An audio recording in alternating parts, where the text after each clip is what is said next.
What if the reason you keep feeling so emotionally pulled towards someone who keeps pulling away has less to do with them and more to do with something unfinished inside you that keeps recognizing this pattern as love? Avoidance is not just a personality style. It is an emotional wound that learned how to protect itself. The person who pulls away from you when things start to feel real, the one who suddenly goes cold or disappears when you need them most, is not doing it because they don't feel anything. It is usually the opposite. They feel too much, and that feeling scares them more than distance ever will. They are not running from you because you are wrong for them. They are running because, on a deep level, you feel too close to what they have always needed, but never felt safe holding. When love starts to feel real, their system doesn't experience comfort. It experiences danger, like standing too close to the edge of something they might fall into and never recover from. Most people misunderstand this completely. They assume emotional distance means lack of care, so they either chase harder, which pushes the person further away, or they give up, which confirms the avoidant person's hidden belief that closeness always ends in loss anyway.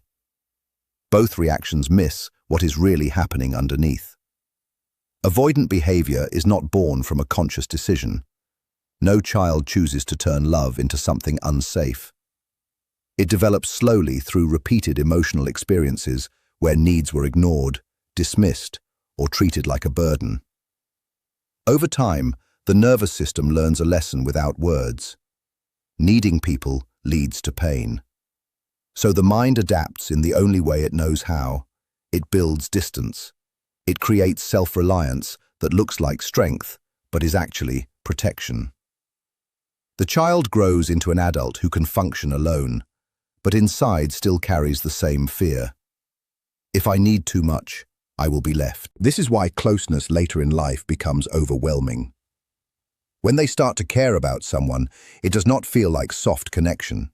It feels like loss in advance, like something painful is coming, even if nothing has happened yet. The body reacts before the mind can explain it, so they pull back to regain control. What looks like emotional coldness is often emotional overload. They do not shut down because they feel nothing. They shut down because what they feel becomes too intense to stay present with. Many of their behaviors, the silence, the sudden distance, the mixed signals, are not acts of indifference. They are survival strategies, ways to avoid the vulnerability that once hurt them deeply.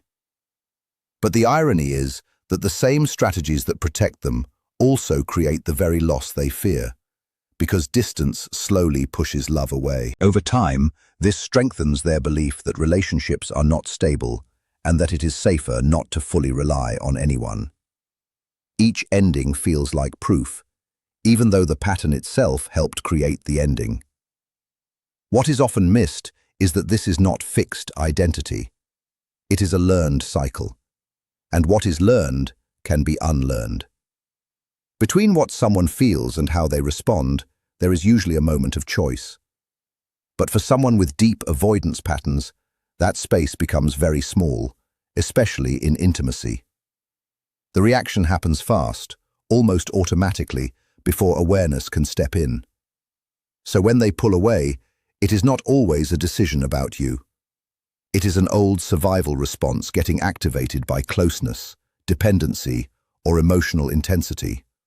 A response built long before you ever entered their life. At their core, there is often a hidden fear that if someone gets too close, the truth of who they are will not be accepted. So they leave first, rather than risk being left after fully opening up. Human beings are built for connection. The nervous system calms through safe emotional bonds, not isolation. But when early experiences teach someone that closeness is unsafe, they learn to override that natural need. They distract themselves when they feel lonely. They rationalize distance when they miss someone. They convince themselves that independence means safety. But the need for connection never disappears. It just gets buried under protection. And this is what makes avoidance so painful for both sides. One person feels shut out. The other feels overwhelmed. And underneath it all is a nervous system trying to survive something it never fully healed from. This is the pattern that Avoidant Decoded tries to bring light to. Not to excuse the behavior, but to understand it clearly. Because what is understood with depth is no longer just confusion or rejection. It becomes a human response shaped by fear, protection, and old emotional memory. It goes underground, and once it does, it doesn't stop working. It doesn't disappear. It reappears in different forms that don't always look connected on the surface. It can come out as sudden irritation that doesn't seem to match the situation, or a quiet sadness that shows up right after a genuinely good moment with you. Because for them, a good moment is not just comfort. It is pressure. It raises emotional stakes. And when the stakes rise, so does the fear. Sometimes it shows up in small, almost invisible shifts. The way their eyes soften when they look at you, carrying more feeling than they can express. And then, just as quickly, they change the subject, make a joke, or pull back slightly, as if trying to erase the intensity before it fully lands. It is as if part of them wants closeness, while another part cannot tolerate it for too long. They are often in an internal struggle that never fully quiets down. And most of the time, it feels like the fear is winning. Nietzsche once wrote that one must carry chaos inside to give birth to a dancing star. In many ways, that chaos is already there. It is not missing. What is missing is not depth of feeling, but safety within that feeling. The belief that their inner world, the confusion, the longing, the fear, the need, could be held by someone else without collapse. Without that belief, they learn to hold everything alone. And over time, that creates a very specific kind of person. Someone who appears extremely independent, even impressive in their self-sufficiency, yet underneath that strength is a deep and often unspoken loneliness. Their love is not absent, it is just entangled with fear. And in many moments, fear becomes louder. This fear is rarely simple. It is layered, shaped by experience, and often rooted in early emotional learning that taught them closeness is unpredictable. On the surface, it might look like independence or a strong preference for space. It might even look like confidence. But underneath, there is often a history that taught them one core lesson. Needing someone can lead to pain. Freud once pointed out that emotions that are not expressed do not vanish. They return in different forms. In avoidant patterns, this often appears through what is called deactivating strategies. These are subtle psychological defenses used to reduce emotional intensity when closeness feels overwhelming. They may begin focusing on your flaws, not because you suddenly became less valuable, but because noticing imperfections creates distance, and distance reduces emotional pressure. They may convince themselves they were better off alone, or imagine a version of life without attachment, not because they truly prefer it, but because the mind reaches for any idea that restores a sense of control when emotions feel too strong. This is not cruelty. It is protection that has gone too far. A nervous system trying to regulate itself using distance instead of connection. But when this is misunderstood as intentional rejection, the response often becomes painful on both sides. One person starts chasing for clarity and closeness. The other pulls back further to regain space. Or both begin to shut down emotionally, each mirroring the other's fear in different ways. And slowly, the relationship becomes a space where connection is constantly attempted but rarely stabilized. This is where the pattern resembles something like a psychological stalemate, not because either person lacks care, but because both are operating from protection at the same time. In many cases, neither person is choosing against love. They are simply reacting to fear faster than they can respond to connection. One pursues to feel secure, the other withdraws to feel safe, and both strategies unintentionally trigger the other's deepest insecurities. This cycle can become repetitive, even addictive in its emotional intensity. The unpredictability creates heightened emotional focus. Moments of closeness feel extremely powerful, precisely because they are not stable. And moments of distance feel equally intense because of what is missing. Over time, this creates a bond shaped not just by connection, but by emotional fluctuation, which is why understanding the other person alone is never enough. At some point, attention has to turn inward. Because if you find yourself repeatedly drawn to emotionally unavailable patterns, there is usually something familiar in that dynamic. Not because you want pain, but because the nervous system often gravitates toward what it recognizes, even when it is difficult. That recognition can come from earlier experiences where love felt inconsistent, or where attention had to be earned, or where closeness and distance were mixed together in confusing ways. In those environments, uncertainty can start to feel normal, even expected. And so the real question becomes not just why they pull away, but why this dynamic feels so compelling in the first place. Every moment they stay present when part of them wants to disappear is not effortless for them. It is an internal negotiation, a constant balancing act between connection and self-protection. Even something as simple as replying honestly, expressing care, or staying emotionally engaged can feel like stepping outside of their safety zone. Not because those actions are inherently dangerous, but because their nervous system learned long ago that emotional openness can lead to disappointment, rejection, or loss of control. So when they do open up, even briefly, it often comes with an internal cost. After moments of closeness, they may not feel only warmth or connection. They may feel exposure. And exposure, in their internal experience, can quickly translate into discomfort, restlessness, or the urge to pull back and regain emotional balance. This is why their behavior can feel inconsistent. It is not randomness, it is regulation.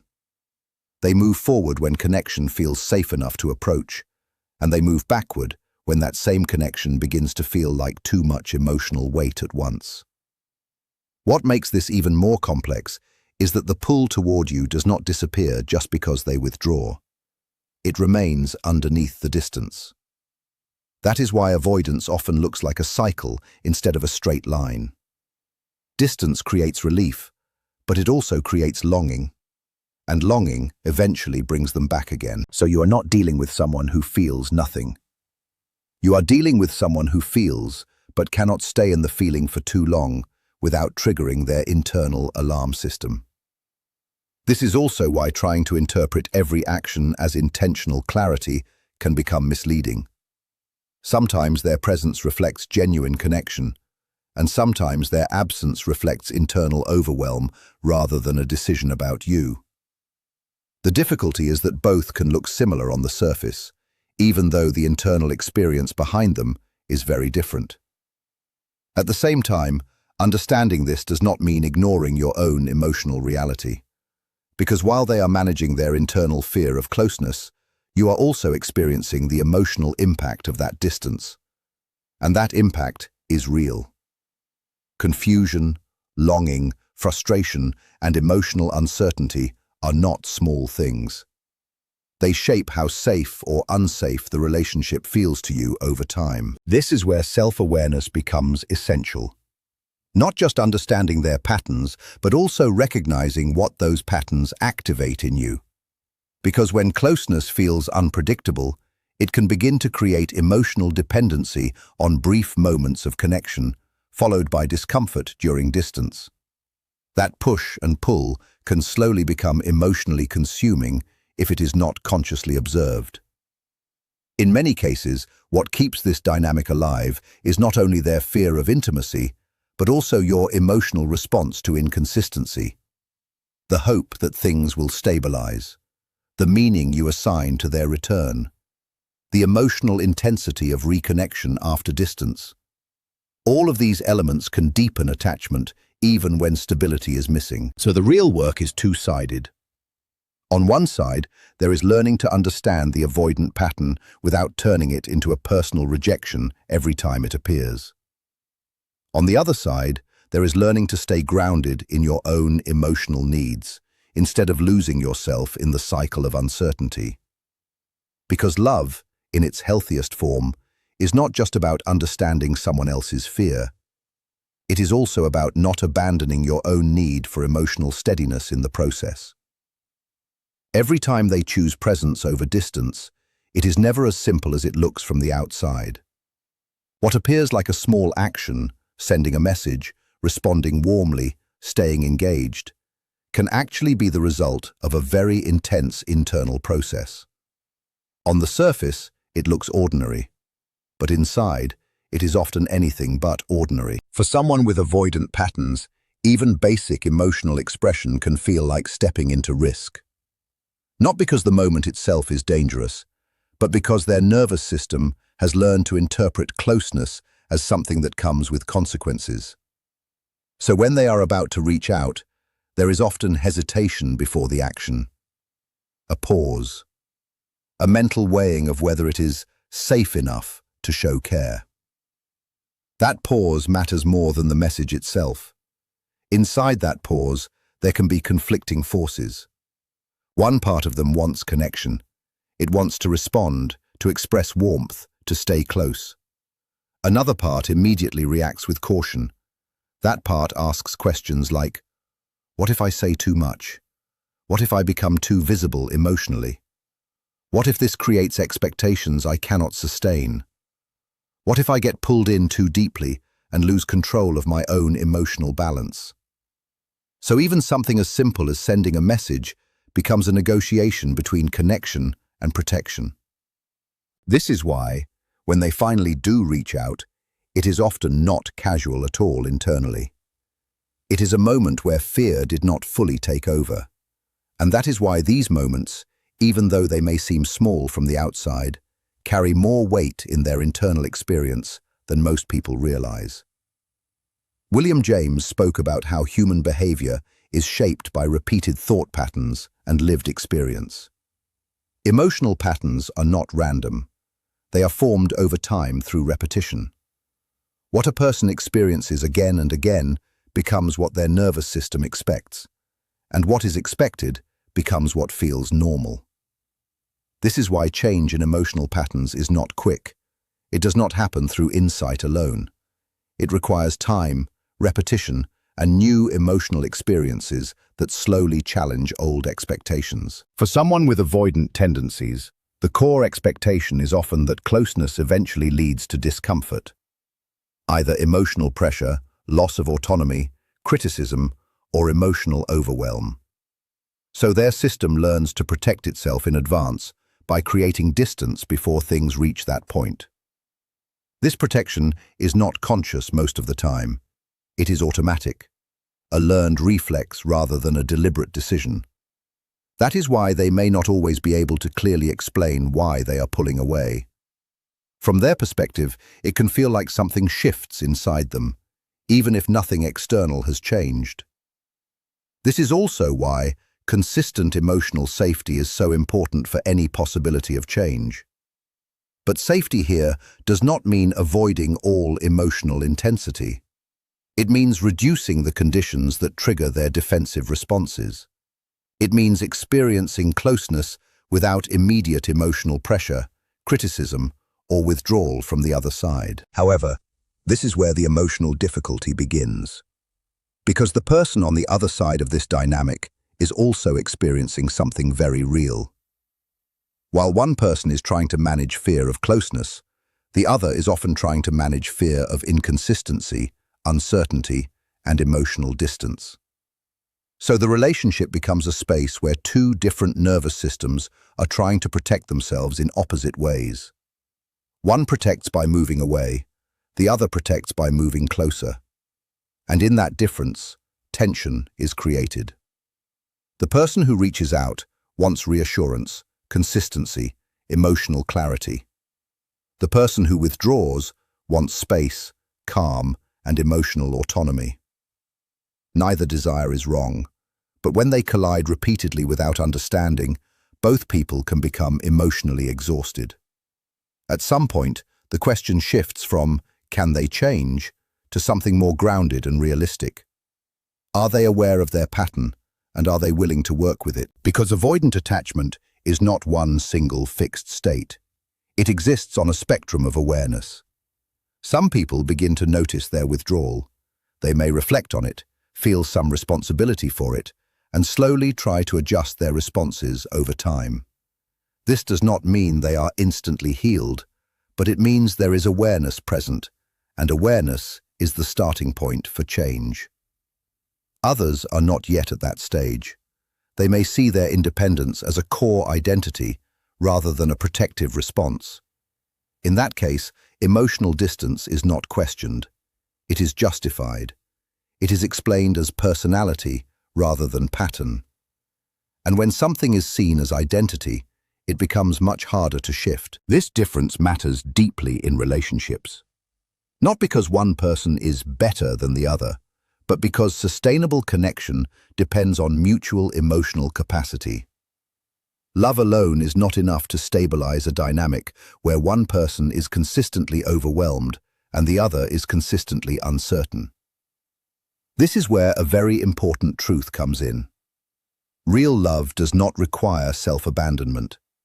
It does not require one person to constantly suppress their emotional needs in order to maintain connection. It does not require one person to continuously accept inconsistency as a replacement for stability. And it does not require someone to reduce their own emotional needs just to make the relationship function. When that begins to happen, the relationship stops feeling like mutual connection and starts feeling like emotional imbalance. One person begins to over-adapt, over-explain, over-understand, while the other continues to regulate through distance. Over time, this can create emotional burnout for the person who is constantly adjusting. At the same time, it is also important to understand that beneath avoidant defenses, emotional depth often exists. It is not absent, it is protected. And when conditions feel safe enough, that depth can become visible in very real ways. But it does not appear instantly, and it does not appear under pressure. It appears slowly, through trust that is built over time. Trust, for someone with avoidant patterns, is not just about believing another person is safe. It is also about the nervous system learning, through repeated experience, that closeness does not automatically lead to emotional harm. That learning takes time, and it takes consistency. This is why their fear is not simply an enemy to be removed. It is a protective response that once had a purpose. It formed in response to emotional experiences where closeness felt unpredictable or unsafe. And like all learned responses, it can shift, but only when new experiences are strong enough and consistent enough to gradually reshape it.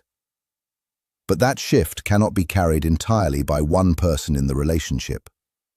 For the person who loves someone with avoidant patterns, the most important transformation is internal clarity. It is learning to observe the dynamic without losing yourself inside it. It is understanding their withdrawal without constantly interpreting it as personal rejection. But it is also recognizing your own emotional needs clearly, without minimizing them just to keep the connection intact. Because emotional clarity on your side is what keeps you grounded. When someone is inconsistent, it can create a strong emotional pull. Moments of closeness feel deeply meaningful. Moments of distance feel deeply unsettling. Over time, this can create a cycle where your emotional state becomes tied to their availability. And that is where self-awareness becomes essential. And over time, that can lead to self-abandonment without even realizing it. This is why the most important conclusion is not just understanding avoidant behavior, but understanding your own position within it. You can have deep compassion for someone's emotional patterns without losing your own emotional center in the process.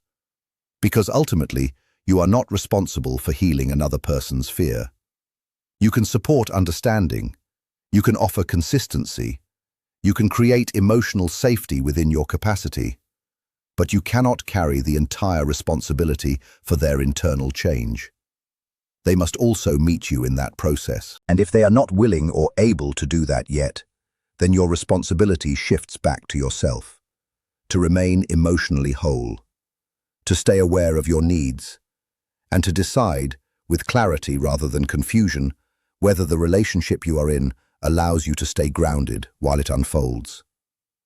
And in the end, the real question is not whether they can learn to stay, but whether you can stay connected to yourself while deciding if what you are receiving is truly love that builds you, or a pattern that slowly makes you forget who you are.